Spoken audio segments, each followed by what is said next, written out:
Hi, everybody. Okay, so I think people at Fold are watching my videos or something because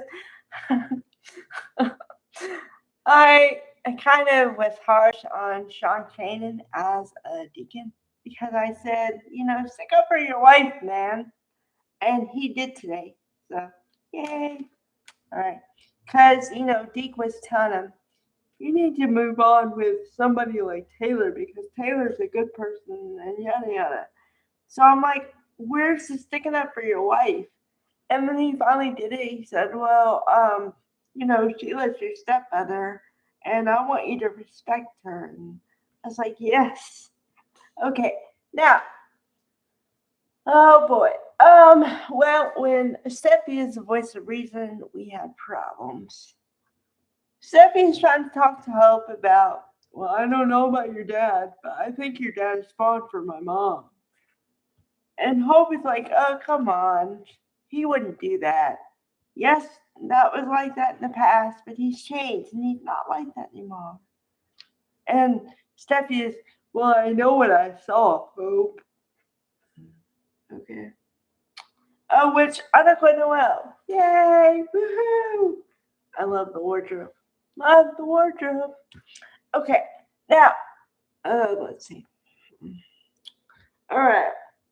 So, Deacon and Taylor are talking. And she says, you know, um, well, I can't deny what's going on between us, but we can't have anything because you are married to Sheila and we are getting into almost dangerous territory. And I'm like, yep, uh huh. Called it for months. And then, um, Sheila, Kimberly Brown. Okay, gotta give it up for weekly performances for Kimberly Brown. Okay, because she is the only woman I know who can be like, hold on, I'll try to do it. This, oh, yay, everything's great. And then 2 seconds later, and the evil comes out. I swear. I'm like, whoa.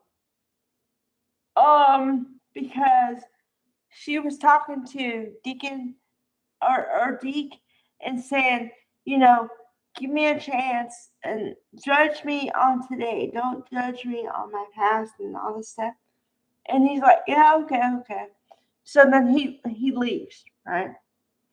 And then Sheila says, Sheila um goes, uh, anybody, I don't like anybody to get between me and Deacon. And then uh, like a whole different person came out. I'm like, hot. Whoa! I've never seen that. Besides her, I've never seen that before, ever. Holy man. Okay. Oh boy. Okay. So once I recovered from that, I guess the biggest storyline today is okay. So I'm gonna try to be kind here because I don't like this character. I never have from day one. I don't get it. I don't get it. Somebody please explain it to me. Um, so Daphne is finally leaving LA for France, right? So I'm like, yay, she's leaving. Because I said, and I went into detail yesterday. I said, honey, I don't think you want to get in a relationship. You're gonna be window dressing. Um, okay. So then they turned it on me.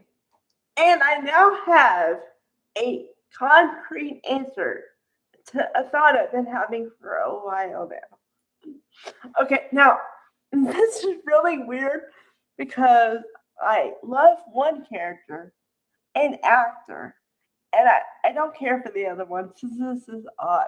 Okay. Okay. The character I love is Carter. Lawrence St. Victor is the top. Woo! Okay. Number one, he can act his butt off. Number two, he's hot. Number three, he's nice and kind and funny and all the things you want in a man. Okay? If you don't want that in a man, there's something wrong with you. Okay?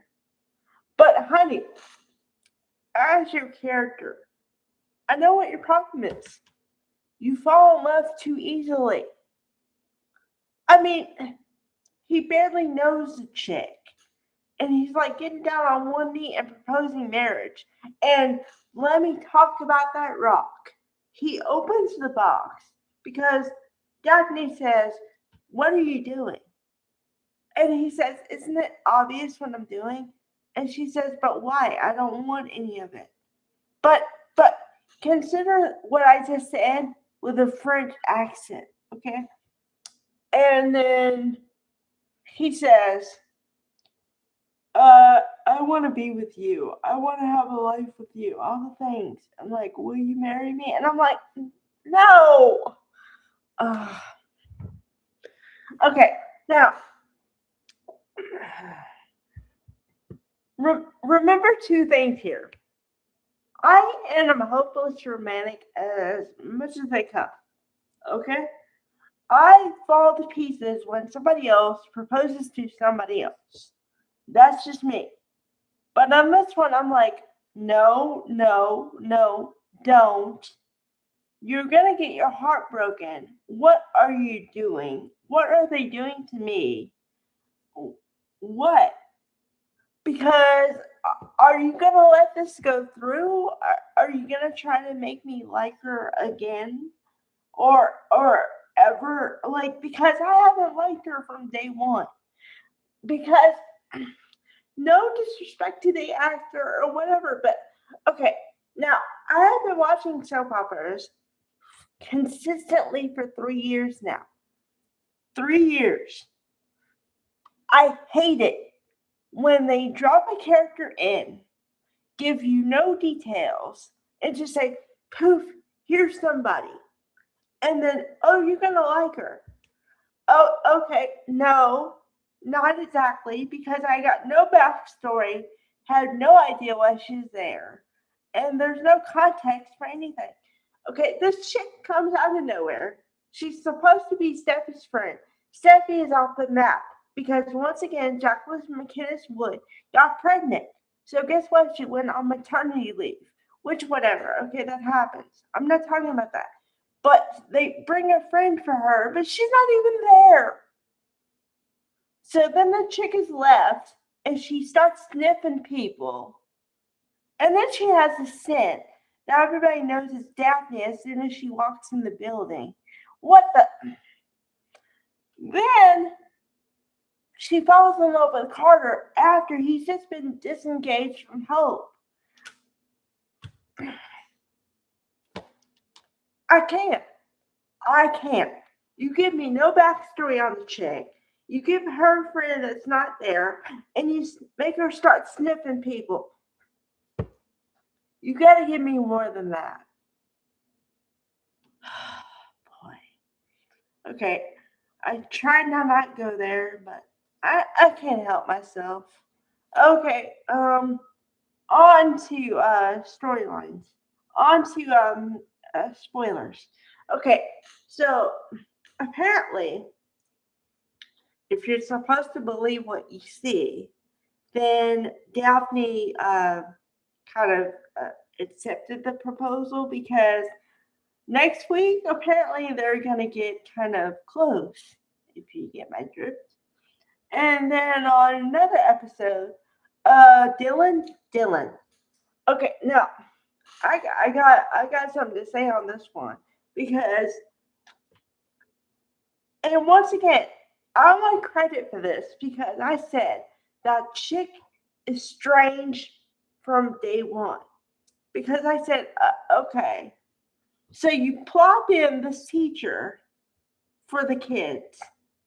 And then she gets cuddled up in the thing with what's her face? Luna. Lucy Yamada, sorry. No disrespect. I love you. Okay. But she gets tangled up in that. And then she's the one who unalives her. And now all of a sudden she wants Will because Kumaru's hot. And she's willing to do whatever it takes, and I mean whatever it takes, to get him. Okay, example one. She plays the homeless story so that she can get empathy, sympathy from the other one, Elektra, right? So now she's got this chick living in her boyfriend's house. And then next week they're gonna have her where she somehow gets a job at Forrester Creations because she comes in. Isn't it gonna be great? We're gonna be working in the same office. So okay, you got this chick who's working with you now, working with you and your man, and now she's living with you and your man too. Can we not say takeover, please? I mean, she's clearly gonna get her hooks in him and try to take him away from Elektra. Now, okay, you have to forget what I said about Elektra from the beginning because I didn't give her character whatever at first. At first, I get it now. Okay, at first I thought she was just kind of like there, but no, she's a sweet girl. Well, sweet and a bit naive. Now, I say that because the naivete is going to come back to bite her. Because she's going to be, oh, that's nice. And she's going to be a nice girl. And nice girl is going to get trampled by weird shit. I call it January 9th, Friday, January 9th. Mark it. It's going to happen. It's going to happen. Now, if this gets messed up, I don't know what I'm doing here. All right, bye, everybody.